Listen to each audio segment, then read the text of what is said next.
مضل له ومن يضلل فلا هادي له واشهد ان لا اله الا الله وحده لا شريك له واشهد ان محمدا عبده ورسوله اما بعد فان اصدق الحديث كتاب الله خير الهدي هدي محمد صلى الله عليه وسلم وشر الامور محدثاتها وكل محدثه بدعه وكل بدعه ضلاله وكل ضلاله في النار.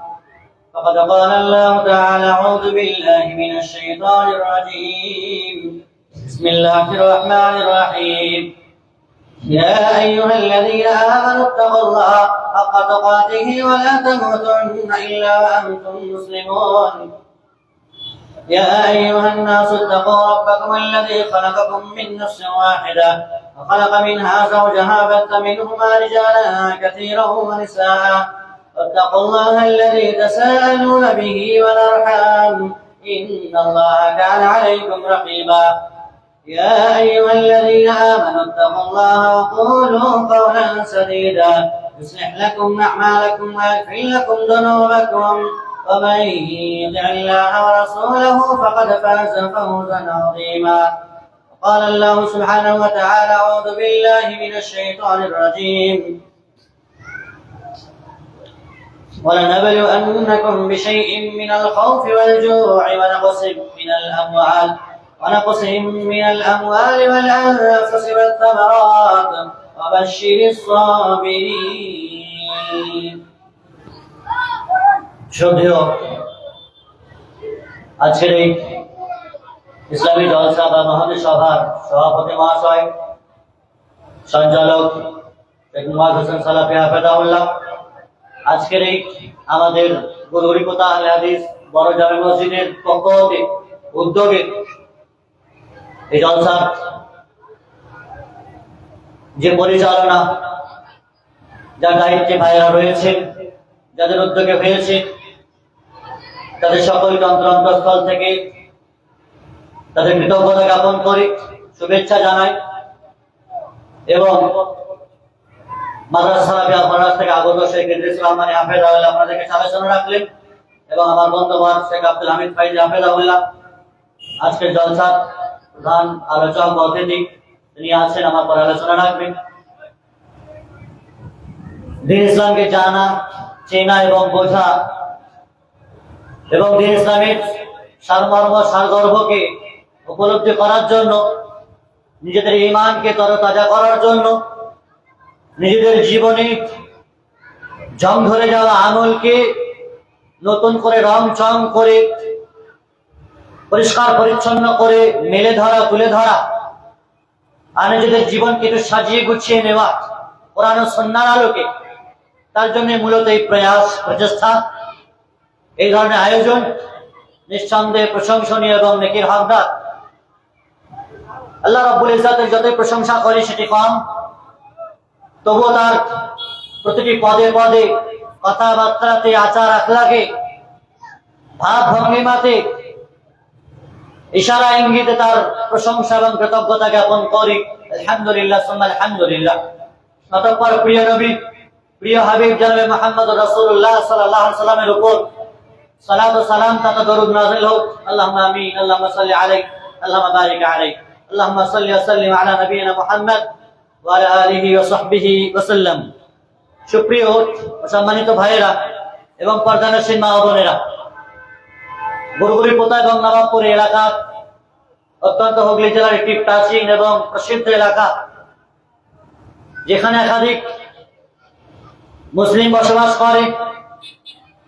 মুসলিম কমিউনিটির আধিক্য এবং বিস্তৃত এখানে বলা যায়। ফলত নিজেদের দ্বীন, নিজেদের আকীদা, নিজেদের ধর্ম, নিজেদের ইসলাম, নিজেদের ঈমান কে সর্বপ্রকারের সর্বতভাবে টিকিয়ে রাখা, অক্ষত রাখা, বাঁচিয়ে রাখা এবং নিজেদের জান প্রাণ এবং সর্বপ্রকারের সহযোগিতার মাধ্যমে নিজেদেরকে ইসলামের উপর পরিপূর্ণভাবে বহাল রাখা, যেটি বর্তমান প্রেক্ষাপটে একটি চ্যালেঞ্জিং বিষয়। আমি আমার আলোচ্য বিষয় যেটিকে সম্মুখে রেখে আলোচনা করতে চলেছি সেটি হলো ঈমানের অগ্নি পরীক্ষা। আল্লাহ রাব্বুল ইজ্জত পৃথিবীতে সুখ শান্তির সাথে সাথে বিপদ আপদ মুসিবতও দিয়েছেন, ভালোর সাথে সাথে মন্দও দিয়েছেন। ভালো এবং মন্দ উভয়ের সৃষ্টিকারক আল্লাহ রাব্বুল ইজ্জত। আল্লাহু খালাকাকুম ওয়া মা তা'মালুন, আল্লাহ নিজে তোমাদেরকে সৃষ্টি করেছেন, আর যা তোমরা করো সেটাকে আল্লাহ সৃষ্টি করেছেন।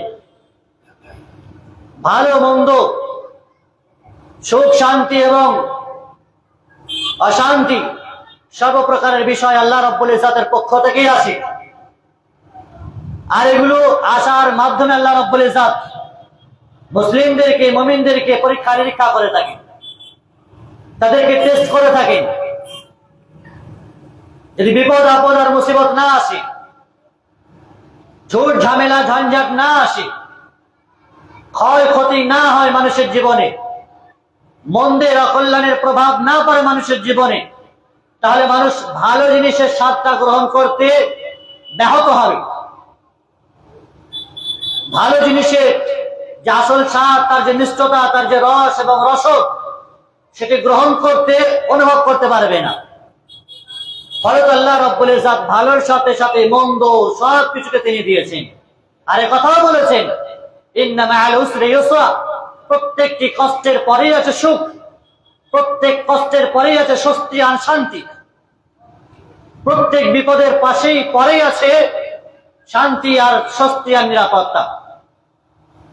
ফলে দুনিয়ার এটা চিরাচরিত নিয়ম, এটি ফিতরাত আল্লাহ রাব্বুল ইজ্জতের। দুনিয়ার সূচনা লগ্ন থেকে কিয়ামত অবধি হাজারো মুসিবত, হাজারো ফিতনা, হাজারো বিপদ আপদ মানুষের মাঝে এসেছে, আসছে, আসবে। এটা আল্লাহ রাব্বুল ইজ্জতের পৃথিবীর এটা নিয়ম। তাই বলে মানুষ বিপদ আপদ দেখে, মুসিবত দেখে যে ঘাবড়ে যাবে, বিচলিত হয়ে যাবে, দিন ইসলাম ত্যাগ করে শুধু কাগজ আর পলিটিক্সের পিছনে আর বিভিন্ন প্রকারের রাজনৈতিক দরবারে, প্ল্যাটফর্মে আর বিভিন্ন প্রকারের নিয়ম নীতি এইসবের পিছনে পড়ে নিজেদের জীবনকে নষ্ট করবে, সময়কে পার করবে, এটা যেন না হয়। বাংলা কবি যথার্থই বলেছেন, মেঘ দেখে কেউ করিস নে ভয়, আড়ালে তার সূর্য হাসে। মেঘ দেখে কেউ করিস নে ভয়, আড়ালে তার সূর্য হাসে। হারা শশীর হারা হাসি অন্ধকারেই ফিরে আসে। ফলত বিপদ আপদ এবং মুসিবত এগুলো নিয়ে আল্লাহ রাব্বুল ইজ্জত মানুষকে পরীক্ষা নিরীক্ষা করে থাকেন। তিনি বলেছেন, ওয়ালানাবলুয়ান্নাকুম বিশাইইম মিনাল খাউফি ওয়াল জু' ওয়া নাকসিম মিনাল আমওয়ালি ওয়াল আনফুসি ওয়াস সামারাত, আমি অবশ্যই তোমাদেরকে পরীক্ষা করব।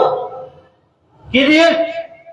ক্ষুধা দিয়ে, ভয় দেখিয়ে এবং জান ও মালের, ফল ও ফসলের ক্ষয়ক্ষতি দিয়ে, বিনষ্টের মাধ্যমে তোমাদেরকে পরীক্ষা নিরীক্ষা করব। তবে হ্যাঁ, এই সকল বিপদ আপদ আর মুসিবত, ভয় ভীতি, জান ও মালের ক্ষয়ক্ষতি, এই বিপদ আপদ গুলো এলে তাতে যারা ধৈর্য ধারণ করে, অবশ্যই সাবিরিন, সেই সমস্ত ধৈর্যশীলদেরকে, সবরকারীদেরকে আল্লাহ সুসংবাদ দিতে বলেছেন, যারা যে কোনো প্রকারের মুসিবত এলে নির্দ্বিধায় কথা বলে, ইন্না লিল্লাহি ওয়া ইন্না ইলাইহি রাজিউন। আমরা শুধুমাত্র স্রেফ আর স্রেফ রবের সন্তুষ্টি অর্জনের জন্য দুনিয়াতে আছি, আর আল্লাহর কাছে আমাদেরকে ফিরে যেতে হবে। এই বাক্য যাদের অন্তরের মনের মণিকোঠায় বিরাজ করছে, কলিজার ভিতরে যাদের এই অন্তরের প্রতি একেবারে নিষ্ঠা আছে, বিশ্বাস আছে, যারা নির্ভরশীল এই ধরনের কালেমার বাক্যের প্রতি, তারা নিঃসন্দেহে আল্লাহ রাব্বুল ইজ্জতের উপরে ভরসা করেন। আর তারা জানেন মুসিবত যিনি দিয়েছেন, মুসিবত তিনি দূর করবেন। বিপদ যিনি দিয়েছেন, বিপদ দূরকারী তিনি। ফলে আল্লাহ রাব্বুল ইজ্জত আমাদের সবকিছু সৃষ্টিকর্তা, জীবনদাতা, মরণদাতা, রুজিদাতা, ভাগ্য বিধাতা, কর্মবিধায়ক। এই নিখিল বিশ্বের একমাত্র স্রষ্টা, মহাবিশ্বের একমাত্র মহাপরিচালক, এই বিশ্ব ব্রহ্মাণ্ডে যিনি একচ্ছত্র অধিপতি, তিনি বিপদ আপদ দেন, তিনি বিপদ আপদ দূর করেন। তার উপর যদি আস্থা থাকে, তাহলে অবশ্যই আল্লাহ রাব্বুল ইজ্জত সবকিছুর মাধ্যমে আমাদের মাঝে কল্যাণ রেখেছেন। নবী আলাইহিস সালাম বলেছেন, আজাবান লিআমরিল মুমিন, মুমিনের জীবনের জন্য দুটি খুশির বিষয়।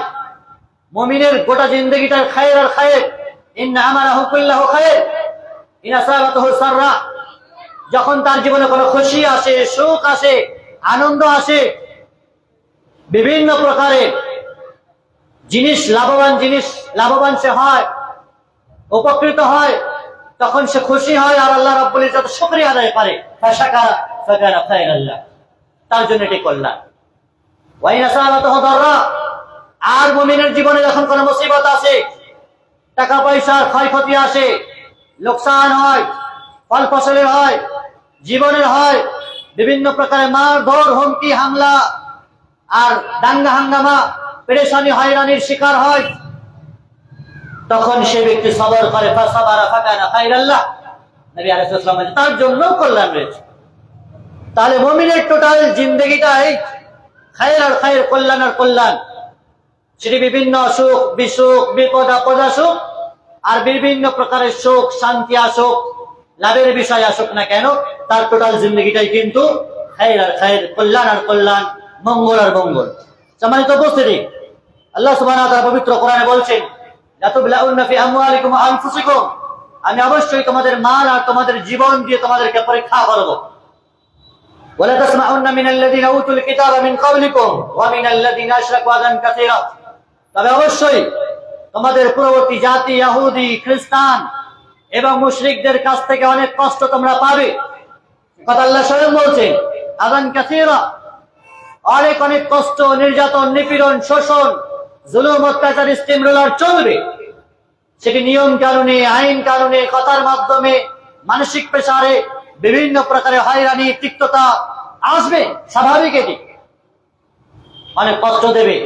কিন্তু ওয়া ইন তাসবিরু ওয়া তাত্তাকু ফাইন্না যালিকা মিন আযমিল উমুর, যদি সকল প্রকারের মুসিবতের ক্ষেত্রে দুটি মহামূল্যবান অস্ত্র ধারণ করতে পারো, একটি হলো সবর আর একটি হলো তাকওয়া, পরহেজগারিতা।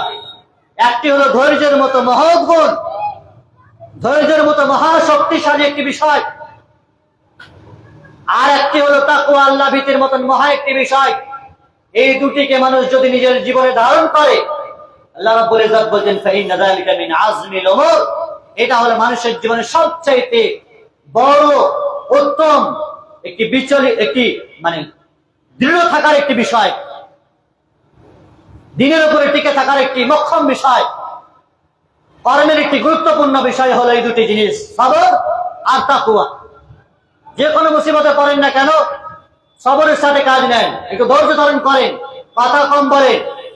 বর্তমান প্রেক্ষাপটে silent power is the best power, নীরবতাই হলো সবচাইতে বড় অস্ত্র, ধৈর্য হলো সবচাইতে বড় অস্ত্র। হাবা বাবার কোনো শত্রু হয় না, কিন্তু যে কথা বলে, যে মাথা উঁচু করে দাঁড়ায়, যে বেশি বকে, যে ফিতনার দিকে এগোয়, যে দিন ছেড়ে দুনিয়া নিয়ে মাতামাতি করে, দিনের দাওয়াত ছেড়ে দুনিয়ার স্লোগান রাজনীতি নিয়ে মাতামাতি করে, ফাটাফাটি চটাচটি তারই বেশি হবে, তাদের কারণে অত্যাচারিত হবে। কিছু কিছু মন্দ মানুষের জন্য গোটা ভালো জাতি মানুষেরাও তারাও শান্তিতে ভোগে। আযাব যখন আসে, বিপদ যখন আসে, তখন আল্লাহ তাআলা বেছে বেছে কোনো মানুষের উপর দেন এমনটি না। ওই কিছু মন্দ মানুষের জন্য ভালো ভালো মানুষ, ভালো ভালো গ্রামগুলো উপাসনা চায়, তাদের উপর দিয়েও আযাবের ঝড় বয়ে যায়। আল্লাহ রাব্বুল ইজ্জত পবিত্র কোরআনে বলেছেন, ওয়াত্তাকু ফিতনাতাল লা তুসিবান্নাল্লাযিনা যালামু মিনকুম খাসাহ ওয়া আ'লামু আন্নাল্লাহা শাদীদুল ইকাব, সেই ফিতনাকে ভয় করো, যে ফিতনা তোমাদের মধ্যে যারা জালেম, অত্যাচারী, বিশেষ করে তাদের উপরই আসবে এমনটি নয়, বরং সকল মানুষের উপরে আযাব যখন আসবে, ভালোর সাথে মন্দের সাথে ভালোরাও ঘুরিয়ে যাবে।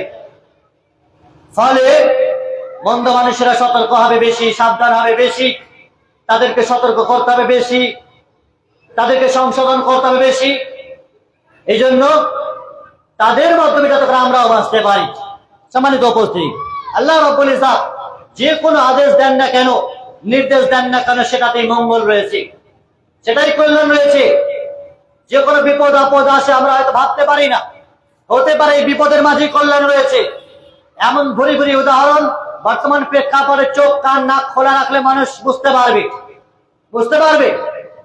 পথে ঘাটে তার কিছু মেশাল উদাহরণ, শুধুমাত্র এক ঝলক আপনাদেরকে বোঝানোর জন্য। রাস্তাঘাটে নামাজ পড়া ইসলামী শরীয়ত কোনোদিন অনুমোদন করে না, জায়েজ নয়।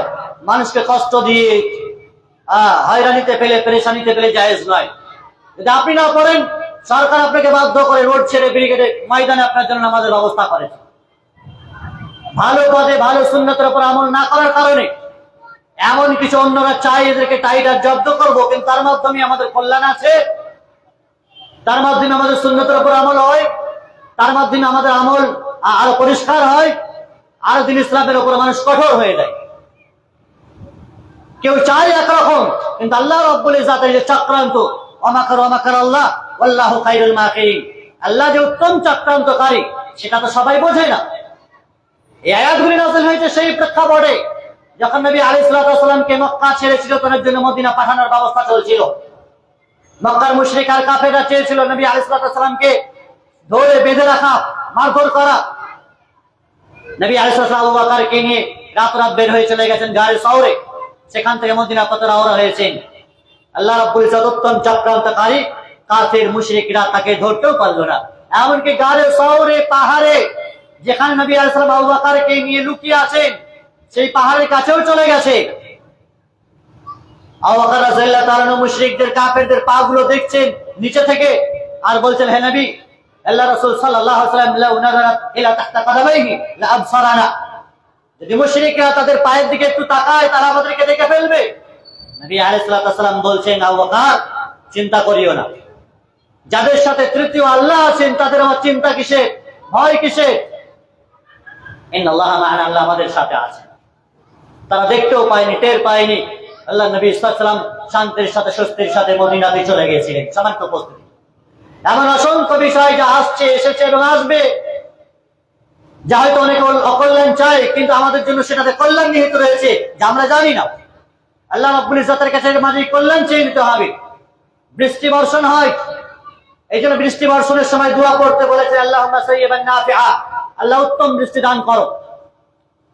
অঢেল আর কি বলে ঝমঝম করে বৃষ্টি হচ্ছে, আপনি ভাবছেন হয়তো সব তছনছ হয়ে যাবে, ক্ষতি হয়ে যাবে, কিন্তু সেই বৃষ্টিগুলো কারোর জন্য উপকার।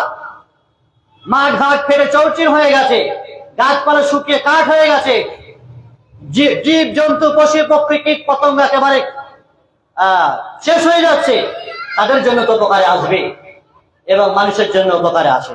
সম্মানিত উপস্থিতি, আল্লাহ বলছেন, ওয়ালাউ আন্না কাতাবনা আলাইহিম আন ইকতুলু আনফুসাকুম আও ইখরুজু মিন দিয়ারিকুম, যদি আমি মানুষকে এই আদেশ করতাম যে তোমরা মরে যাও, নিজেরা আত্মহত্যা করো, অথবা নিজেরা নিজেদের ঘর থেকে বেরিয়ে যাও, তাহলে কোন মানুষের কথা মানতো না, অল্প কিছু মানুষ ছাড়া,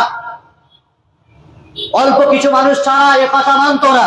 ওয়ালাউ আন্নাহুম ফাআলু মা ইউআদুনা বিহি, আর আল্লাহ যা নির্দেশ দেন, যা নসিহত করেন, সেটা যদি তারা মানতো, লাকানা খায়রাল লাহুম ওয়া আশাদ্দা তাসবীতা, তাহলে এটা তাদের জন্য উত্তম হতো, কল্যাণ হতো।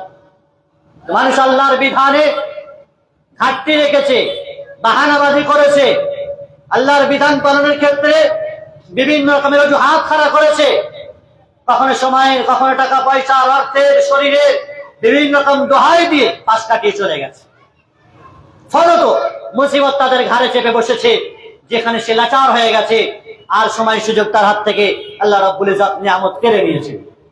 সম্মানিত উপস্থিতি, পূর্ববর্তী উম্মতেরা, আজকের মুসলমানেরা কিছু মনে করছে হয়তো যে শত শত মুসিবত আমাদের যুগে এলো, এত বিপদের পূর্বে আসেনি, কঠিন মুসিবতের মধ্যে পড়ে গেলাম, হয়তো কি হবে, জীবন যাত্রা, জীবন পরিচালনা সব শেষ হয়ে যাবে।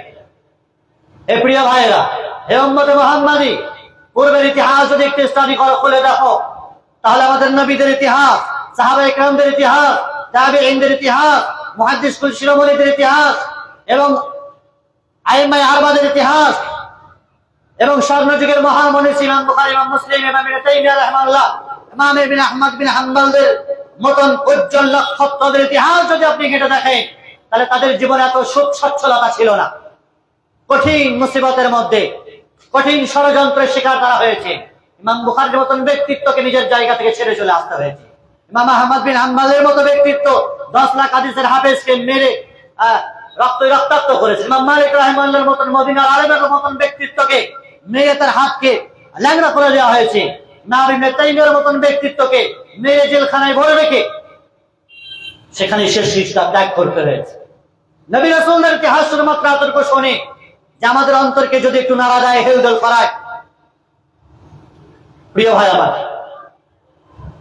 নবী আদম আলাইহিস সালাম থেকে শুরু করে সকল নবীদের প্রেক্ষাপটে বিপদ আপদে এসেছে।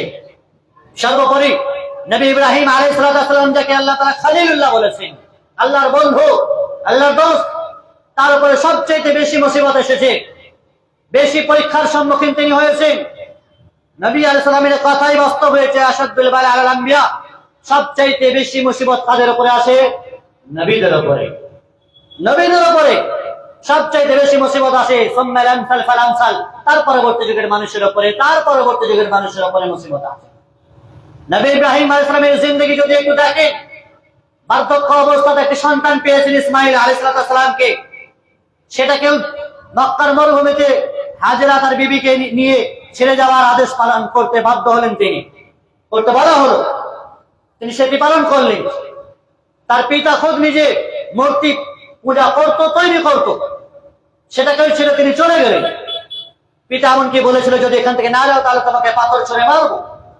ইব্রাহিম আলাইহিস সালাম পিতা ছেড়ে, সন্তান সন্ততিকে ছেড়ে আল্লাহর আদেশে তিনি চলে গেলেন। পরবর্তীতে ইসমাঈল আলাইহিস সালামকে কোরবানি করার আদেশ করা হলো, যে কোরবানি 2-4 দিন আগে পালন করলাম, ত্যাগ এবং তিতিক্ষার যে মহিমান্বিত একটি ঘটনা, স্মৃতি বিজড়িত একটি ঘটনা, যা মুসলিম উম্মতের জন্য ইব্রাহিম আলাইহিস সালামের এই সুন্নাত আল্লাহর নবী সাল্লাল্লাহু আলাইহি ওয়াসাল্লাম জাগ্রত করে গেলেন। কোরবানির ইতিহাস সেটি কি? ত্যাগ এবং তিতিক্ষার ইতিহাস, সংযমশীলতার ইতিহাস, আত্মা, জান এবং অর্থকে কোরবানি দেওয়ার ইতিহাস, আল্লাহর পথে নিজের জীবনকে, নিজের অর্থকে স্যাক্রিফাইস করার ইতিহাস, যা কোরবানি আমাদের কাছ থেকে গেল। সেই ইসমাঈলকে কোরবানি আদেশ করা হলো। আল্লাহ নবী ইব্রাহিম আলাইহিস সালাম সেটাও পালন করতে সচেষ্ট হয়েছিলেন। আল্লাহ রাব্বুল ইজ্জত তার ইরাদাকে কবুল করে নিয়েছেন, ইসমাঈলকে সরিয়ে অন্য পশু দিয়ে কোরবানি হয়ে গেছে। ইব্রাহিম নবীর এই যে জ্বলন্ত উদাহরণ, তার জীবনে কঠিন মুসিবতের পরেও তিনি সবর, ধৈর্য, তাকওয়ার উপরে টিকে থাকার কারণে এই মহাপরীক্ষায় তিনি উত্তীর্ণ হয়েছেন। তার জন্য আগুনকে আল্লাহ রাব্বুল ইজ্জত ঠান্ডা করে দিয়েছেন। কুলনা ইয়া নারু কুনি বারদান ওয়া সালামান আলা ইব্রাহিম, ইব্রাহিমকে আগুনে যখন ফেলা হলো, আল্লাহ বলেন আগুন ঠান্ডা হয়ে যাও, তার জন্য শান্তিময় হয়ে যাও, সেটাও হলো। তাহলে যে আগুনের ক্ষমতা আছে মানুষকে জ্বালিয়ে পুড়িয়ে ছারখার করে দেওয়া, সে আগুন আবার ঠান্ডা হয়ে যেতে পারে, এটা আল্লাহর আদেশ। তার আল্লাহ কি না পারেন? প্রিয় ভাই আমার, অনুরূপ ভাবে নবী মূসা আলাইহিস সালামের জীবনী যদি আমরা দেখি, কঠিন এবং মহাসাম্রাজ্যের অধিকারী সেই সময়ের নরখাদকার শাসক ফেরাউনের সময় নবী মূসা আলাইহিস সালাম এসেছিলেন। ফেরাউনের যে অত্যাচার, তার যে জুলুম নির্যাতনের ইতিহাস আল্লাহ রাব্বুল ইজ্জত পবিত্র কোরআনে ব্যক্ত করেছেন। আজও ফেরাউনের বডিকে আল্লাহ তাআলা অক্ষত রেখেছেন। পরবর্তী জগতের মানুষের জন্য এটা মিসাল আর এক্সাম্পল হিসেবে আজও মিশরের পিরামিডে মমি হিসেবে সেটাকে রাখা হয়েছে। নবী মূসা আলাইহিস ইতিহাস ছিল, যেই সময় তিনি জন্মগ্রহণ করেছেন সেই সময়ে বনী ইসরাঈলদের উপর কঠোর অত্যাচার চালাতো ফেরাউন। ফেরাউনের যে অত্যাচার, সে অত্যাচারের ধারে কাছে আজকে কেউ টিকবে না। আল্লাহ রাব্বুল ইজ্জত পবিত্র কোরআনে সূরা ইব্রাহিমে সেটি বর্ণনা করেছেন, ওয়াইল ক্বালা ইব্রাহিমু লিকাওমি ওয়াইল ক্বালা মূসা লিকাওমিহি উযকুরু নি'মাতাল্লাহি আলাইকুম ইয কুনতুম উযকুরু নি'মাতাল্লাহি আলাইকুম ইয আনজাকুম মিন আলি ফিরআউনা ইয়াসুমুনাকুম সুআল আযাব। স্মরণ করো হে উম্মতে মুহাম্মাদী, যখন নবী মূসা তার জাতি বনী ইসরাঈলকে বললেন যে আল্লাহর সেই নিয়ামতকে স্মরণ করো তোমরা, যে নিয়ামত আল্লাহ রাব্বুল ইজ্জত, হে বনী ইসরাঈল তোমাদেরকে আল্লাহ বাঁচিয়েছেন ফেরাউন থেকে, ফেরাউনের সৈন্য সামন্ত থেকে, তাদের টর্চার থেকে আল্লাহ তোমাদেরকে রক্ষা করেছেন, সমুদ্র পার করিয়ে বনী ইসরাঈলদেরকে আল্লাহ তাআলা হেফাজত করেছেন। স্মরণ করো। ইয়াসুমুনাকুম সুআল আযাব, বড় বড় অত্যাচার চালাতো। কি অত্যাচার? সেই সময় যারা সন্তান ছেড়ে জন্ম হতো তাদেরকে হত্যা করা হতো, মেয়ে কন্যা সন্তান জন্ম হলে তাদেরকে ছেড়ে দেওয়া হতো। মূসা আলাইহিস সালামের জন্ম এই সময় হচ্ছে, আবার তিনি ফেরাউনের রাজদরবারে লালিত পালিত হচ্ছেন। এটা আল্লাহ রাব্বুল ইজ্জতের এই মহিমা। মূসা আলাইহিস সালাম বনী ইসরাঈলকে নিয়ে সমুদ্র পার হয়ে চলে গেলেন। নবী মূসা যখন মাদায়েনে গেছেন, মিশর ছেড়ে যখন মাদায়েন শহরে গেছেন, সেখানে বসবাস করতেন আমাদের নবী শুআয়ব আলাইহিস সালাম। মাদাইনে যখন গেছেন তার সঙ্গে তখন বনী ইসরাঈলরা ছিল না, একাকী গেছেন। তার সাথে কোন রকমের না আছে সঙ্গী, না আছে কোন উত্তম বাহন, উট ঘোড়া আর লাক্সারি কোনো কারও ছিল না সেই সময়। না আছে সাথে কোন রকমের কেটলি, টিফিন, খাবার দাবার, পাথেয় কিছুই ছিল না। নবী মুসা মাদাইনে গেছেন, যাওয়ার পর একটি কুয়ার কাছাকাছি গেছেন, দেখছেন সেখানে কিছু মানুষ তারা তাদের পশুগুলোকে পানি পান করাচ্ছে। সবাই তারা তাদের পশুগুলোকে কুয়ার কাছে নিয়ে এসে পানি পান করিয়ে চলে যাচ্ছে। কুয়া থেকে দূরে দুইটি মেয়ে, দুইটি কন্যা সন্তান তারা লাজুক অবস্থায় দাঁড়িয়ে আছে, লজ্জাশীল, লজ্জা পাচ্ছে এখানে পানি পান করাতে।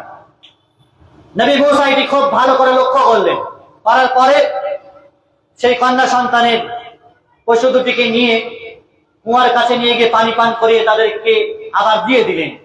কন্যা সন্তানটি তারা বাড়ি গেল, এই ব্যক্তিটির কথা তার পিতা সোহাইব আলাইহিস সালামের কাছে বলল। সোহাইব আলাইহিস সালাম মুসাকে ডাকলেন, আর ডাকার পরে অফার করলেন যে যদি তুমি আমার কাছে 8 বছর থাকো, সামানি হিজাব ফাইন আতমামতা আলাইহি আশরা, যদি 10 বছর পরও আমার কাছে থাকো, মানে আমার আন্ডারে কাজকর্ম করো, পশুপালন করো, তাহলে আমি আমার কন্যার সাথে তোমাকে বিবাহ দেব। মুসা আলাইহিস সালাম রাজি হয়ে গেলেন। মুসা আলাইহিস সালামের একটি দোয়া ছিল সেই সময় মাদাইনে গিয়ে, কঠিন পরিস্থিতির সময়, ধুলো ধূসরিত অবস্থা, উষ্ণ খুষ্ক অবস্থা, পরনে নামি দামি রংচঙের কাপড় নেই, টাকা পয়সা সোনার অলংকার তাদের কাছে নেই।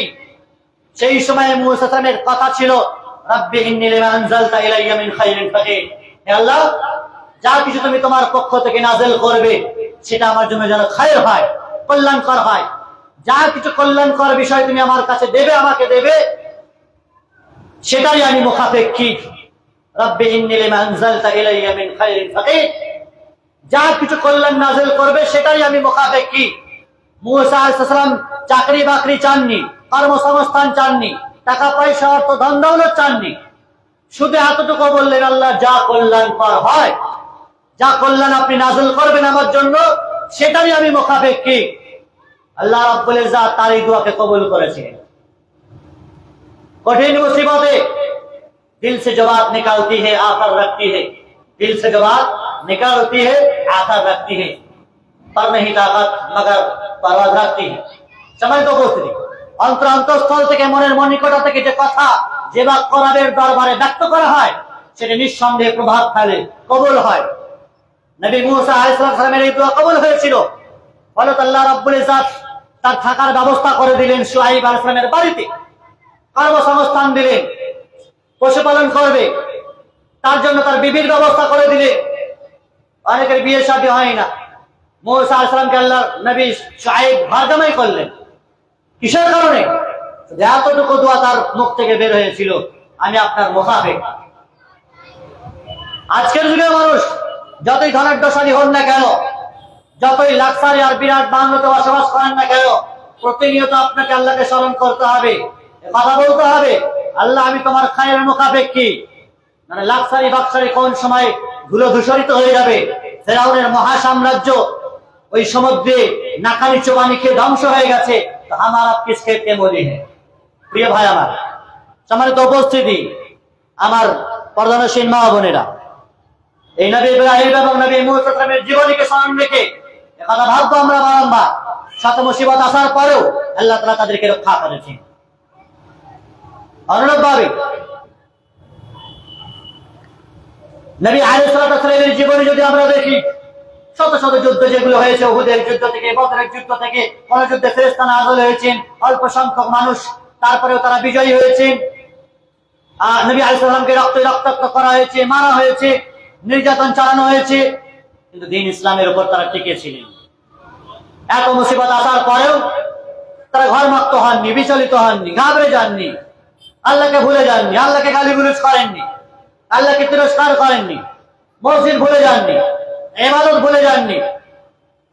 সবকিছু তাদের মধ্যে ছিল এত কিছু পাওয়ার পরেও। প্রিয় ভাই আমার, আল্লাহ রাব্বুল ইজ্জত তিনি পবিত্র কোরআনে বলছেন, ইজাউকুম মিন ফাওকিকুম ওয়া মিন আসফালি মিনকুম ওয়া ইযাগাতিল আবসার ওয়া বালাগাতিল কুলুবুল হানাজিরা ওয়া তাদুন্নুনা বিল্লাহি দুনুন। স্মরণ করে সেই সময়কে যখন তোমাদের উপর থেকে এবং নিচে থেকে তোমাদের উপরে চড়াও হলো অন্য জাতিরা, অন্য মানুষেরা, তখন ভয়ে তোমাদের চোখ বিস্ফোরিত হয়ে গেছিল এবং নানান রকমের ধারণা করছিল আল্লাহ সম্পর্কে তোমরা। আল্লাহ বলেন হুনালিকা ইবতুলিয়াল মুমিনুনা যুলজিলু জিলজালান শাদীদা।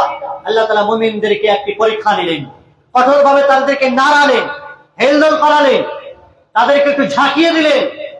কেন করলেন? এজন্যই করেছিলেন আল্লাহ রাব্বুল ইজ্জাত যে ওয়ালা ইয়ালামান্নাল লাযীনা কাযাবু ওয়া লা ইয়ালামান্নাস সাদিকিন। আল্লাহ রাব্বুল ইজ্জাত পবিত্র কোরআনে যেটি বলেছেন যে তিনি আসলে দেখতে চায় যে তোমাদের মধ্যে কে সত্যবাদী আর কে মিথ্যুক। ওয়ালা ইয়ালামান্নাল লাযীনা সাদাকু ওয়া লা ইয়ালামান্নাল কাযিবিন। এই সত্যবাদী আর কে মিথ্যাবাদী পার্থক্য করণের জন্য বিপদ আসে, মুসিবত আসে, বিভিন্ন প্রকারের পেরেশানি আসে, নির্যাতন হয়।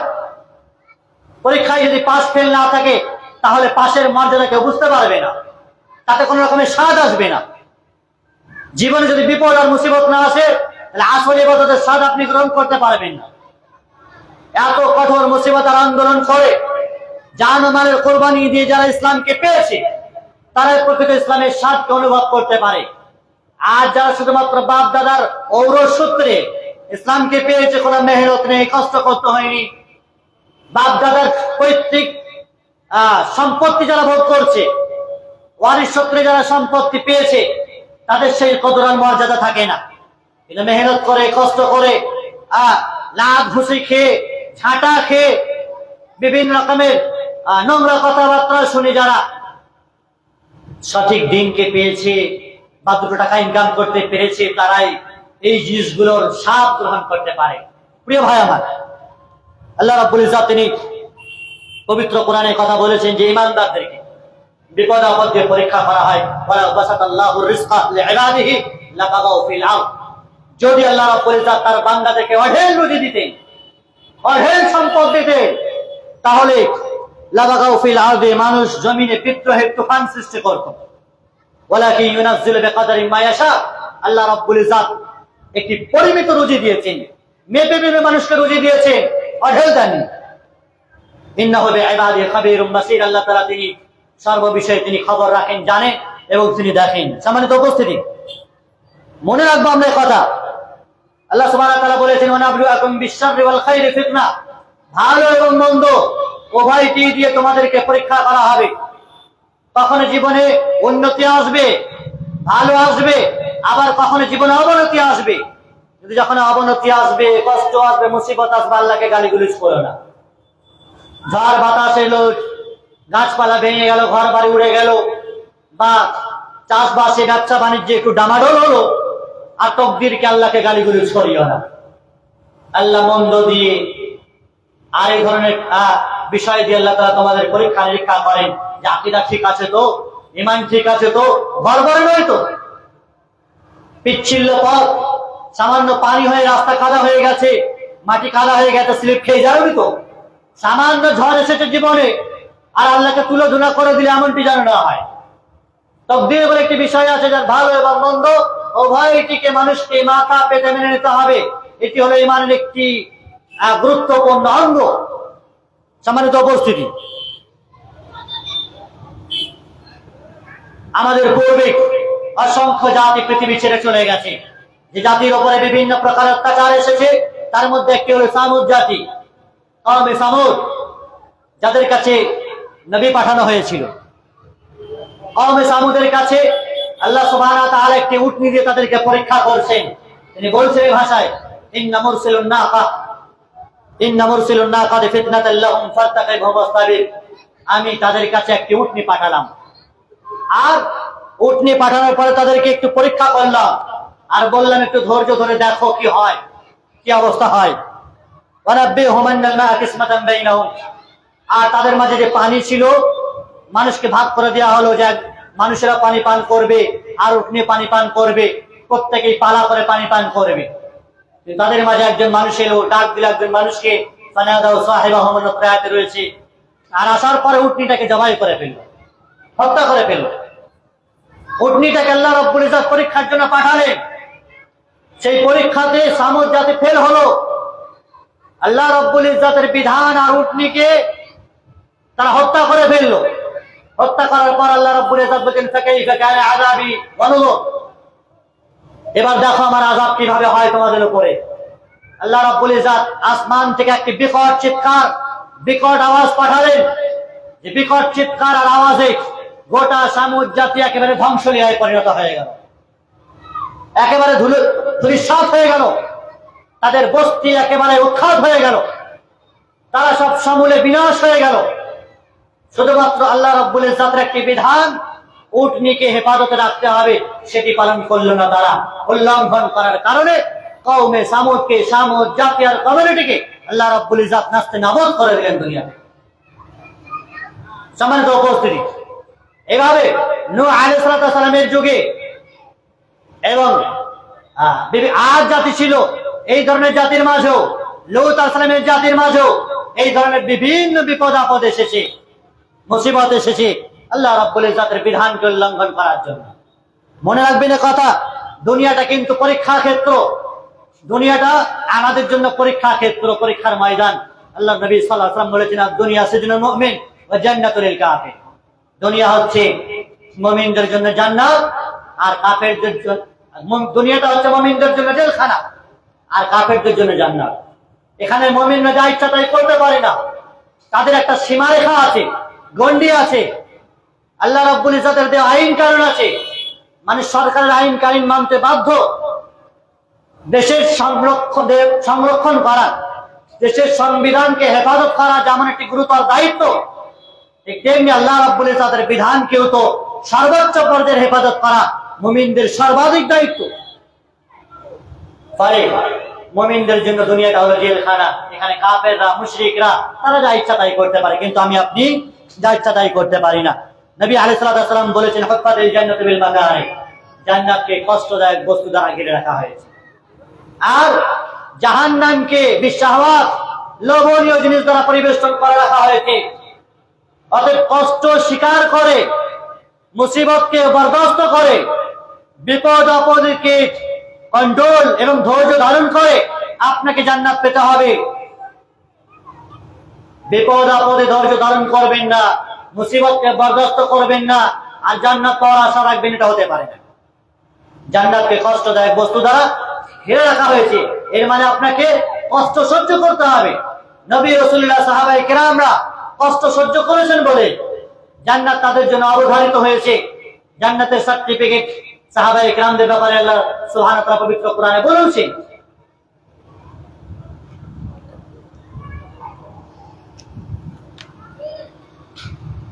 যেখানে আল্লাহ সুবহানাহু ওয়া তাআলা পবিত্র কোরআনে সাহাবায়ে কেরামদের যে কুরবানির কথা, দ্বীন ইসলামের বিধিবিধান এবং প্রচারের ক্ষেত্রে তাদের যে সহযোগিতা এবং তাদের যে দ্বীন পালনের ক্ষেত্রে মেহনত এবং দ্বীনের বিধানকে, কালিমাতুল লা ইলাহা ইল্লাল্লাহকে সর্বান্তকরণে, সর্ব জায়গায়, সর্বত্রে প্রচার প্রসারের জন্য তাদের যে অ্যাক্টিভিটিস, তাদের যে খিদমত, যার ব্যাপারে আল্লাহ রাব্বুল ইজ্জত পবিত্র কোরআনে কথা বলেছেন, السابقون الأولون من المهاجرين والأنصار والذين اتبعوهم بإحسان رضي الله عنهم ورضوا عنه। সেই সমস্ত পূর্ববর্তী ব্যক্তিগণ, মুহাজির এবং আনসার, আর যারা তাদের নিষ্ঠার সাথে ফলো করে, ফলোয়ার, সাহাবায়ে কেরামদের মানহাজে, তাদের পথে যারা অনুসরণ করে, চলাফেরা করে, আল্লাহ রাব্বুল ইজ্জত বলছেন তাদের উপর আল্লাহ তাআলা রাজি, সন্তুষ্ট, তারাও আল্লাহর উপরে সন্তুষ্ট। সাহাবায়ে কেরামদের এই কুরবানি, যাদের জন্য জান্নাতের কথা, সন্তুষ্টির কথা আল্লাহ রাব্বুল ইজ্জত পবিত্র কোরআনে ব্যক্ত করেছেন।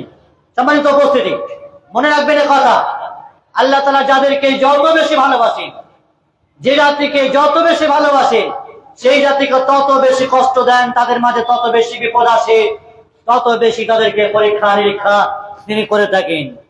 নবী আলাইহিস সালাম তিনি বলেছেন, যেটি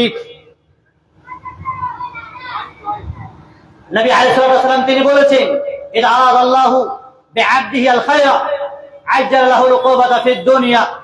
আল্লাহ তাআলা যে বান্দাকে বেশি ভালোবাসেন, যার ভালো চান, কল্যাণ চান, তাকে দুনিয়াতে বিভিন্ন প্রকারের সাজা শাস্তি দিয়ে দেন। আর যাকে আল্লাহ ভালোবাসেন না, ওয়াইদা আরাদাল্লাহু বিআবদিহি আশ-শাররা, আল্লাহ তাআলা যাকে ভালোবাসেন না, যার ভালো চান না, আমসাকা আনহু বিআযাবি হাত্তা তুআফা বিহি ইয়াওমাল কিয়ামা আও ইউআফা বিহি ইয়াওমাল কিয়ামা।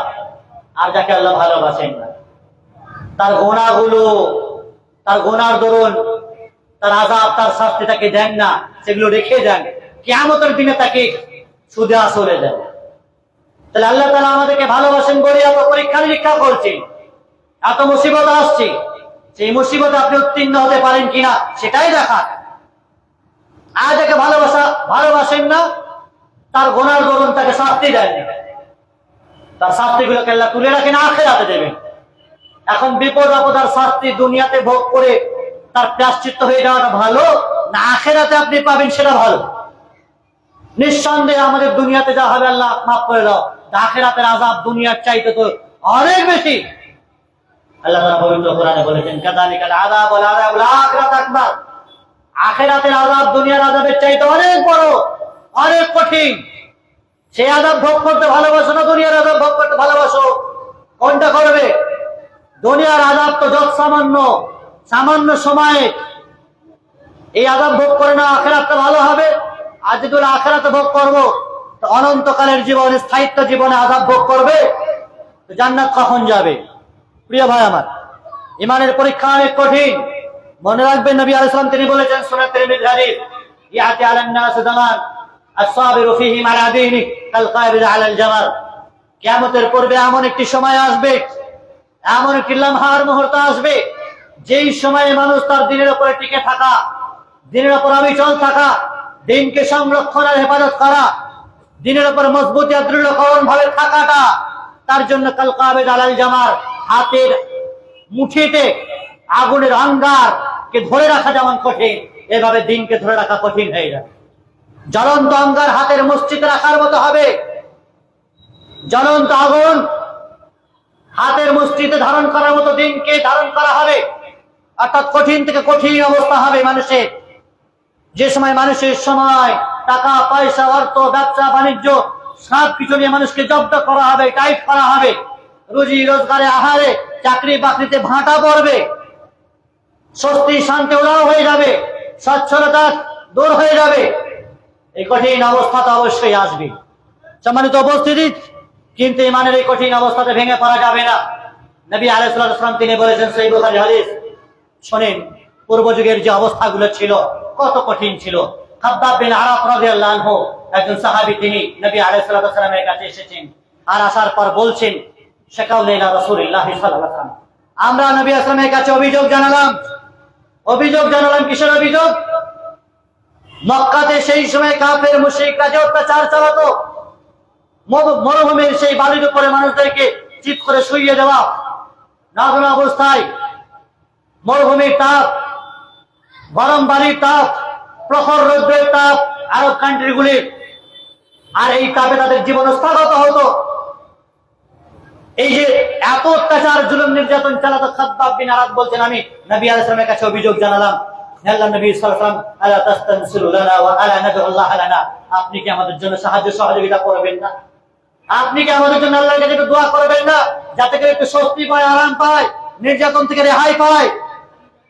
নবী আলাইহিস সালাম বলছেন, শোনো খাব্বাব, শোনো, তোমাদের পূর্ববর্তী জাতি ছিল যাদের জন্য গর্ত খনন করা হতো, আর সেই গর্ত খনন করার পরে তাদেরকে গর্তে ফেলা হতো, আর বড় একটি করাত নিয়ে আসা হতো, সেই করাত দিয়ে তাদের মাথার উপরে করাত চালানো হতো, তাদের মাথাকে, মস্তককে দ্বিখণ্ডিত করে দেওয়া হতো। এই অত্যাচার চলেছে, এই নির্যাতন চলেছে হে খাব্বাব তোমার পূর্বের মানুষের উপরে। শুধু তাই নয়, লোহার চিরুনি দিয়ে, বিহামশাতিল হাদিদ, লোহার চিরুনি দিয়ে তোমাদের পূর্ববর্তী জাতিদের ছাল চামড়াকে তোলা হয়েছে। লোহার চিরুনি দিয়ে আঁচড়ে তাদের ছাল চামড়া, রক্ত মাংসকে একেবারে তোলা হয়েছে। ঝরঝর করে শরীর দিয়ে টস করে রক্ত ঝরেছে। এই আযাব, এই শাস্তি তাদেরকে দেওয়া হয়েছে, এই অত্যাচার তাদের উপরে চলেছে।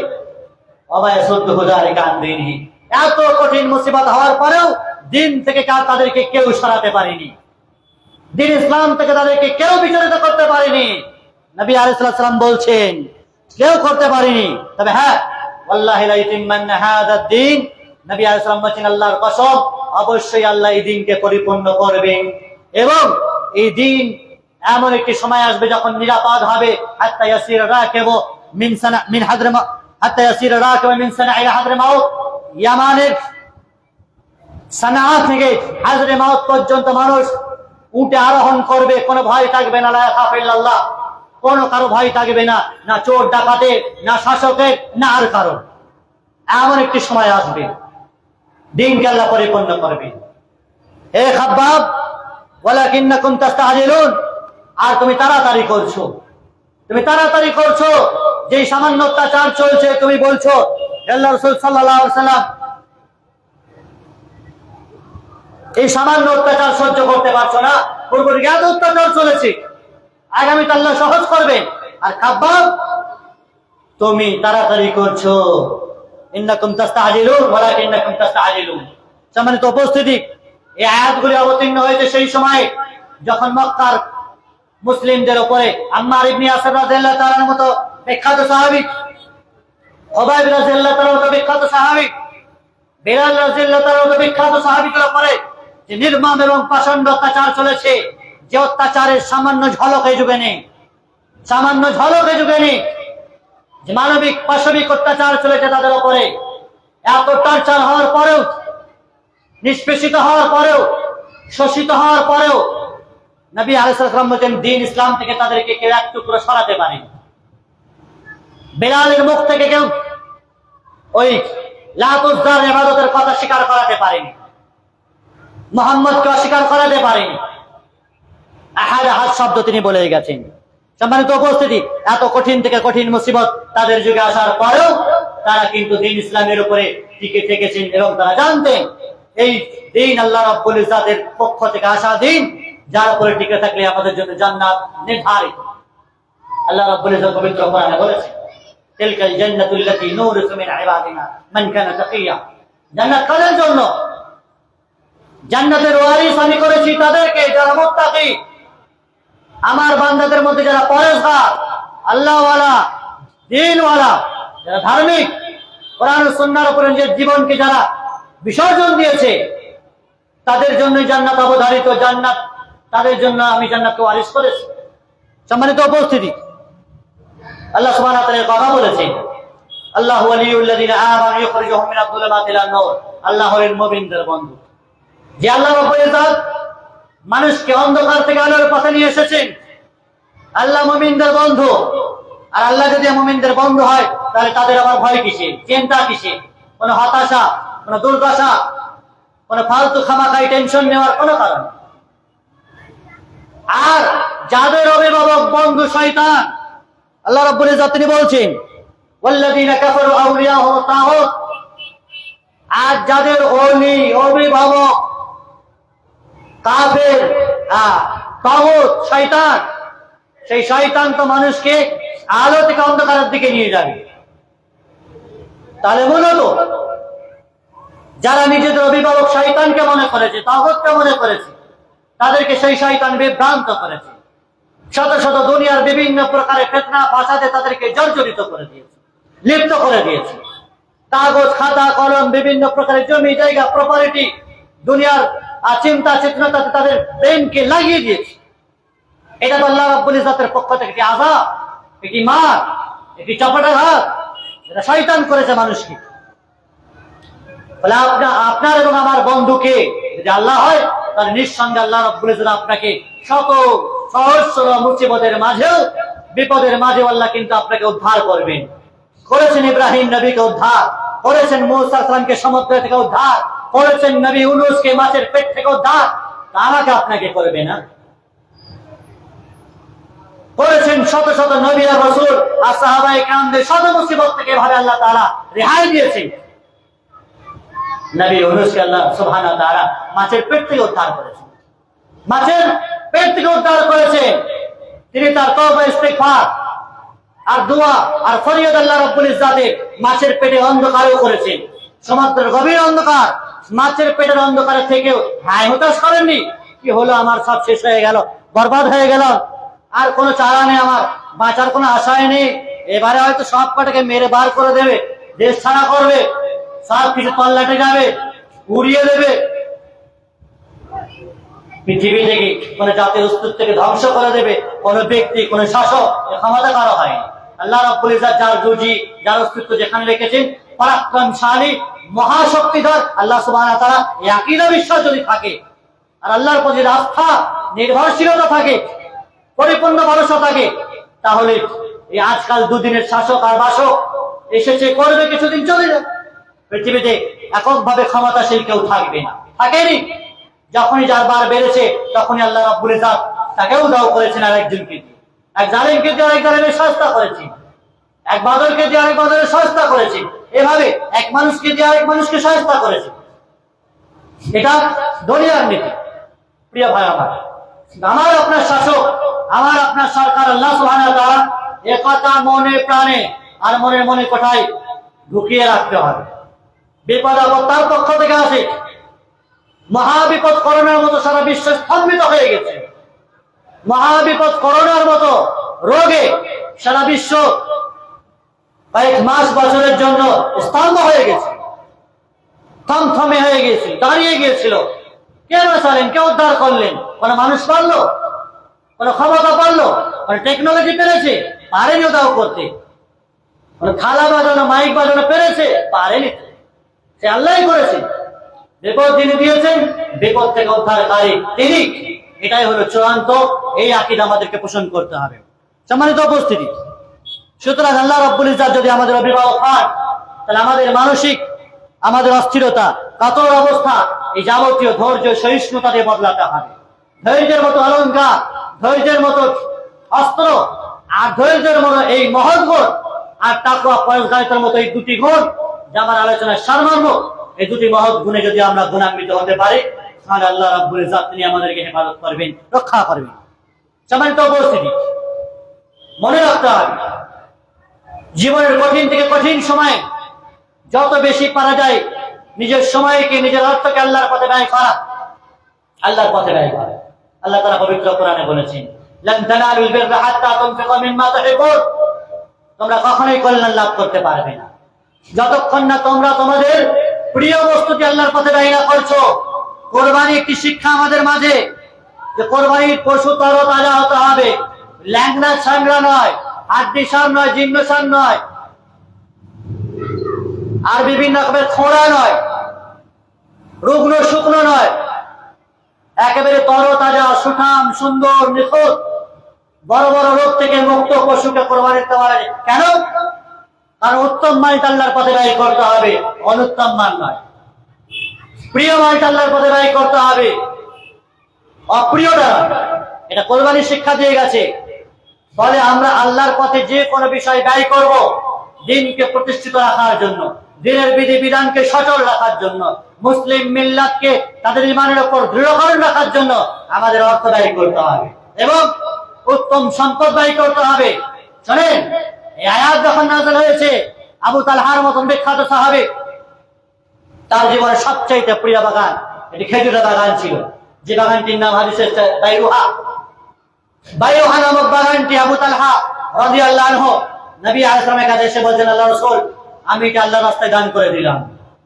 এই আয়াত নাযিল হওয়ার পরে কল্যাণ লাভ করতে পারবে না যতক্ষণ না প্রিয় বস্তুটি আল্লাহর পথে না ব্যয় করছি। আবু তালহার মতন ব্যক্তিদের সবচেয়ে দামি এটি বাগান আল্লাহর পথে ব্যয় করেছে। দামি পশু, সুন্দর পশুটি আল্লাহর পথে ব্যয় করতে হবে, সুন্দর অর্থ, সুন্দর মাল আল্লাহর পথে ব্যয় করতে হবে। ওসুর যাকাতের ক্ষেত্রে, বিভিন্ন ফল ফসলের ক্ষেত্রে এই কথা মাথায় রাখি যেন আমরা ছেঁড়া টাকা, ছেঁড়া আর কি বলে পরিষ্কার ধান নয়, আগরা মারা মানে ধান, চাল পরিষ্কার চাল নয়, কোন রকমের কাকড় মারা চাল যেটা নিজে পছন্দ করি না, সেটাতে ভিক্ষা, সেটাতে মাদ্রাসায় কি করে আল্লাহর কাছে আপনি আবার ভালো আশা করেন? আল্লাহর পথে দান করছেন আপনি, ফকির মিসকিনকে দেওয়া বা মাদ্রাসা মসজিদে দেওয়া, যেখানে আপনি দান করছেন আপনার সামনে একটা ব্যক্তি মনে হচ্ছে, কিন্তু রাস্তাটা কার? আল্লাহর। তো আল্লাহ তো পবিত্র কোরআনে বলেছেন, ইন তুকরিদুল্লাহ কারদান হাসানা ফায়ুদাইফুহু লাহু আযআফান কাসীরা। আল্লাহকে ঋণ দিতে হবে। কেমন আছে আল্লাহকে ঋণ দেবে? আল্লাহকে ঋণ দেওয়া মানে হলো আল্লাহর পথে ব্যয় করা। আল্লাহ তো বলছেন, আমি একজন ভিখারির বেশে, পানি পান করার বেশে আসি, কে আমাকে পানি পান করাবে? হাদিসে এসেছে, ক্ষুধার্ত বেশে আল্লাহ তাআলা আসেন, কেমন আছে যে আমাকে খাওয়াবে, পান করাবে? নবী আলাইহিস সালাম তিনি বলেছেন যে হাদিসে এসেছে যে আল্লাহকে খাওয়ানোর মতো পান করার মতো আবার ক্ষমতা কার আছে। তো মূলত কোন ফকির মিসকিনকে অভাবীদেরকে জানচাকারীদেরকে দেওয়া মানে হলো আল্লাহর রাস্তায় ব্যয় করা, পান করানো, খাবার খাওয়ানো। সম্মানিত উপস্থিতি, তাহলে এই কথা আমরা মাথায় রাখবো যে উত্তম সম্পদ, উত্তম মাল, প্রিয় বস্তু আল্লাহর পথে আমরা ব্যয় করব এবং তবে আল্লাহ রাব্বুল ইজ্জত তিনি আমাদের কবুল করবেন। আমরা এই কথা মাথায় রাখবো। শুধুমাত্র যদি কেউ বলে আমরা ঈমান এনেছি, শুধুমাত্র কেউ যদি বলে আমরা ঈমান এনেছি আর তার উপর মুসিবত আসবে না, বিপদ আসবে না, পরীক্ষা নিরীক্ষার সম্মুখীন হবে না, যারা যন্ত্রণা আসবে না, এটা কোনোদিন হতে পারে না। আল্লাহ তাআলা বলেছেন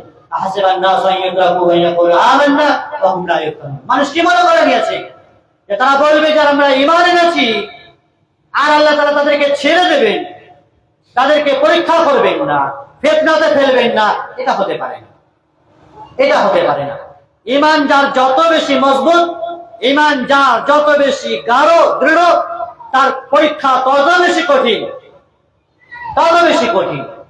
আলেম উলামা নবীদের পরীক্ষা সবচেয়ে বেশি কঠিন, এজন্যই তারা বেশি আল্লাহওয়ালা বলে ইন্নামা ইয়াখশাল্লাহা মিন ইবাদিহিল উলামা। সম্মানিত উপস্থিতি, তাহলে শুধুমাত্র ঈমানের দাবি মুখে করলে হবে না, ফলস দাবি কোনো কার্যকর হবে না। শুধুমাত্র মুখোশ করে আছে ঈমানের আর ইসলামের মুসলমানের, এমনটি কোনো কাজে আসবে না। মুখোশ আর ফেস আর ফোকাস শুধু না থাকে, বরং আসল কোরআন ও হাদিসের রং, আল্লাহর রং, সিবগাতুল্লাহ আমান আহসানা মিনাল্লাহি সিবগা। আল্লাহ কোরআনে বলেছেন আল্লাহর রঙের চাইতে উত্তম রং কি হতে পারে? আল্লাহর রঙে তোমাকে রঙিন হতে হবে, মানে আল্লাহর দেওয়া দিন বিধানে তোমাকে ফরহস্ত হতে হবে, আল্লাহর দেওয়া বিধানকে কার্যকরের ক্ষেত্রে তোমাকে উদ্গ্রীব হতে হবে। প্রিয় ভাই আমার, আল্লাহর রঙে আমাদেরকে রঙিন হতে হবে, আল্লাহর উপরে ভরসা রাখতে হবে। আল্লাহ সুবহানাহু ওয়া তাআলা পবিত্র কোরআনে বলেছেন আলাইসাল্লাহু বিকাফিন আবদা, আল্লাহ কি তার বান্দার জন্য যথেষ্ট নন? আল্লাহ কি তার বান্দার হেফাজতের জন্য, সংরক্ষণের জন্য যথেষ্ট নন? অন্যত্র আল্লাহ তাআলা বলেছেন ওয়া ইয়াতাওয়াক্কাল আলাল্লাহ ফাহুয়া হাসবুহ, যারা আল্লাহর উপরে ভরসা করে আল্লাহ তাদের জন্য যথেষ্ট, যথেষ্ট। তাহলে এই কথা মনে রাখবেন, শুধুমাত্র মুখে ঈমানের দাবি করে কেউ নাজাত পেতে পারবে না, কেউ জান্নাত যেতে পারবে না। মুখে ঈমানের দাবির সাথে সাথে কর্মক্ষেত্রে সেটিকে প্রয়োগ করা, অন্তরস্থল থেকে পূর্ণ আকীদার মজবুত হওয়া, এটি হচ্ছে জরুরি। তবে আল্লাহ রাব্বুল ইজ্জত সকল প্রকারের শান্তি স্বস্তি আমাদের মাঝে দেবেন। বিপদ তিনি দিয়েছেন, বিপদ দূর করতে তিনিই পারেন। আল্লাহর কাছে চাইতে হবে, ফরিয়াদ করতে হবে, আল্লাহর স্থানে আসতে হবে, মসজিদমুখী হতে হবে, দিনমুখী হতে হবে। যত মুসিবত আসবে, মুসিবত এলে কাফের মুশরিকদের অবস্থা ছিল তারা জড়ো হয়ে যেত, আল্লাহর কাছে ফরিয়াদ করতো, কাঁদা কাটা করতো। আর আমাদের দেশের মুসলিমদের অবস্থা, মুসিবত যত এসেছে ওরা জড়ো হয়েছে ঘরে, মসজিদে নয়। ওরা আরো তত জড়ো হয়েছে ওদের ব্যবসা বাণিজ্যে, ওটা নিয়ে বেশি ভেবেছে। আর কাফের মুশরিকদের অবস্থা ছিল যখন তারা সমুদ্রে সফর করত, আল্লাহ তাআলা পবিত্র কোরআনে বলেছেন ফাইযা রাকিবু ফিল ফুলকি দাউল্লাহা মুখলিসিনা লাহুদ্দিন, তারা যখন সমুদ্রে সফর করত, তখনকার দিনে পালতোলা জাহাজ হাওয়ার মাধ্যমে চলত, হাওয়ার গতিবেগ এদিক ওদিক হলে তাদের প্যালপিটেশন শুরু হয়ে যেত।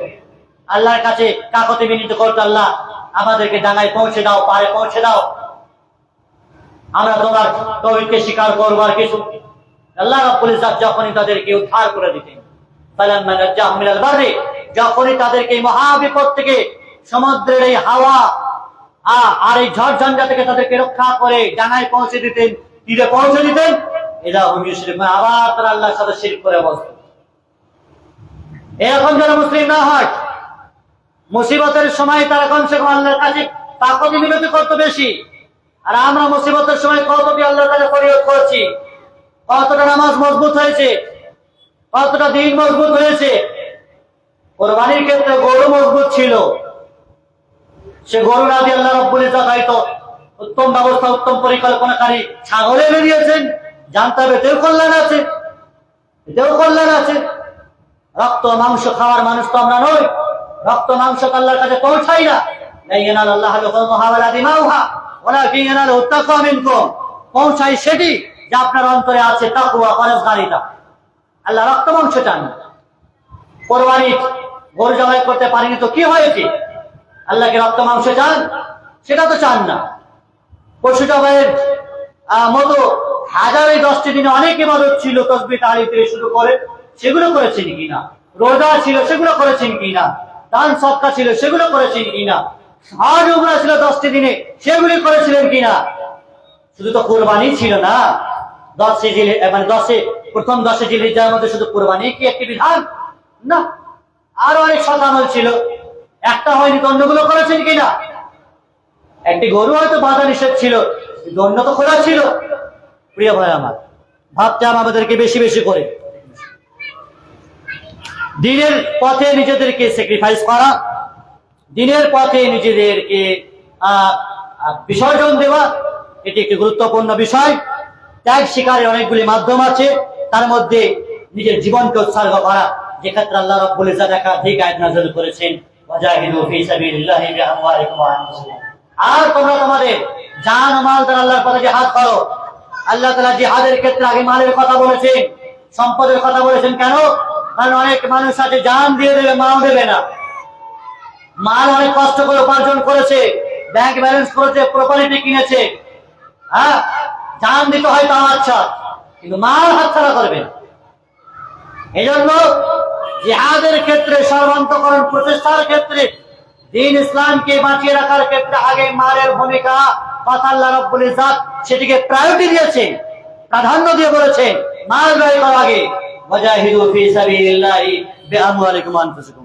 সম্মানিত উপস্থিতি, অনুরূপভাবে অর্থ ব্যয় করা, সময়ের তারপরে সময়ের কোরবানি দেওয়া। নবী আলাইহিস সালাম বলেছেন, লাগুদওয়াতুন ফি সাবিলিল্লাহি আও রাওহা খায়রুম মিনাদ দুনিয়া মা ফিহা। আল্লাহর রাস্তায় একটি সকাল অথবা একটি সন্ধ্যা ব্যয় করা, আল্লাহর রাস্তায় একটি সকাল অথবা একটি সন্ধ্যা ব্যয় করা, এটি দুনিয়া এবং দুনিয়ার চাইতে অনেক বেশি কল্যাণ রয়েছে, অনেক বেশি উত্তম। অনুরূপভাবে নিজেদের স্বার্থকে বিসর্জন করা, নিজেদের শ্রম মেহনতকে বিসর্জন করা এবং নিজেদের পদ মর্যাদা, নিজেদের খাট বা টাকা সবকিছুকে রবের পথে বিসর্জন দেন, নিজেদের সচ্ছলতা, নিজেদের আত্মগরিমা সবকিছুকে ধুলণ্ঠিত করে, ওগুলোকে ভুলে যান, আল্লাহর পথে নিজের জীবনকে তুচ্ছ মনে করে, নিজের জীবনকে তুচ্ছ মনে করে, আল্লাহর পথে সার্বিক সময় আর সার্বিক জীবনটাকে কোরবানি করার জন্য তৎপর হন। অনুরূপভাবে পরিবার পরিজনের মায়া মমতা ত্যাগ করে রবের পথে নিজেকে স্যাক্রিফাইস করেন, অর্থ বিনিয়োগ করেন। নিজের পরিবার পরিজনের মায়া মমতা ভালোবাসা, সন্তান সন্ততি আর প্রিয়তমা স্ত্রীর পেছনে আমরা সব লাঠিয়ে দিই, লুটিয়ে দিই, উজাগার করে দিই সবকিছু। কিন্তু দিন পরিচালনার ক্ষেত্রে দিনের কেল্লা, মাদ্রাসা, মসজিদ গুলোকে টিকিয়ে রাখা, যা আমাদের সময়ের সবচেয়ে বড় কাজ, সেগুলোর ক্ষেত্রে আমাদের অর্থ ব্যয় করা পরিবার পরিজনের চাইতেও, নিজেদের বাড়ি ঘরের চাইতেও সবচেয়ে বেশি জরুরি। সম্মানিত উপস্থিতি, আমরা সর্বশেষে কথাই বলব যে আল্লাহ রাব্বুল ইজ্জত আমাদেরকে সময় দিয়েছেন, সুযোগ দিয়েছেন, সবকিছু ব্যবস্থাপনা দিয়েছেন। এখনো পর্যন্ত সেই ধরনের অত্যাচার পূর্বযুগে যা হয়েছে তার কিঞ্চিত পরিমাণ কিছু নেই। এবং আগামী পর্বে, কিয়ামতের পূর্বে যে সমস্ত বড় বড় বিপদগুলো আসবে, বড় বড় লক্ষণগুলো আসবে, কিয়ামতের পূর্বে আযাবগুলো আসবে, দাজ্জালের মতো ভয়ানক অবস্থাগুলো আসবে, সেগুলো তো আরো কঠিন, সেগুলো অপেক্ষা করছে। তার তুলনায় এগুলো কিছুই নয়। ফলে আমরা সচেতন হই, প্রস্তুতি নিই, আখিরাতের জীবন আমাদের যাতে করে সুন্দর হয়, কবরের জীবন যাতে করে সুন্দর হয়, হাজার পেরেশানির মাঝে যাতে করে আল্লাহকে আমরা বেশি বেশি করে স্মরণ করতে পারি। তিনি আমাদেরকে উদ্ধার করবেন, স্বস্তি, শান্তি, নিরাপদ তিনি দাঁড় করবেন। তিনার কাছে আমরা বেশি বেশি করে হাত তুলি, ফরিয়াদ করি, তার দিন পালন করি, মসজিদ মাদ্রাসাকে আঁকড়ে ধরি এবং দিনের জন্য আমরা সবটুকুকে উজাগার করে দিই। আল্লাহ রাব্বুল ইজ্জতের কাছে পরিশেষে দোয়া করি, ওগো আল্লাহ, তুমি আমাদের মেহনত, আমাদের প্রচেষ্টা, দিন শেখা, দিন বোঝা এবং দিনের উপর টিকে থাকার জন্য বিভিন্ন প্রকারের দাওয়াতি মজলিস, জলসা, যা কিছু আয়োজন হয়, যার উদ্যোগ ভাইয়েরা নিয়েছেন, করেছেন, আল্লাহ রাব্বুল ইজ্জত যেন এগুলোকে কবুল করেন। আল্লাহ রাব্বুল ইজ্জত যেন আমাদের মুসলিমদেরকে, মুসলিম কমিউনিটি এবং জাতিকে সকল প্রকারের দুশমনদের, শত্রুদের, কাফের মুশরিকদের এবং বিভিন্ন প্রকারের দিন বিরোধীদের ষড়যন্ত্র অপকৌশলকে আল্লাহ যেন নাস্তেনাবুদ করেন, তাদের চক্রান্তকে বাতিল করেন এবং আমাদেরকে তাদের বিভিন্ন প্রকারের অপকৌশল এবং চক্রান্ত থেকে আল্লাহ রাব্বুল ইজ্জত তিনি যেন হেফাজত করেন, আমাদেরকে শান্তি সম্প্রীতির মাঝে তিনি যেন রাখেন। এখানে আমি আমার আলোচনা শেষ করলাম। সাল্লাল্লাহু ওয়াসাল্লাম বারাকা আলা আবদিহি ওয়া রাসূলিহি নবিয়িনা মুহাম্মাদিন ওয়া আলা আলিহি ওয়া সাহবিহি ওয়া সাল্লামা তাসলিমান কাসীরা। আসসালামু আলাইকুম ওয়া রাহমাতুল্লাহি ওয়া বারাকাতুহু।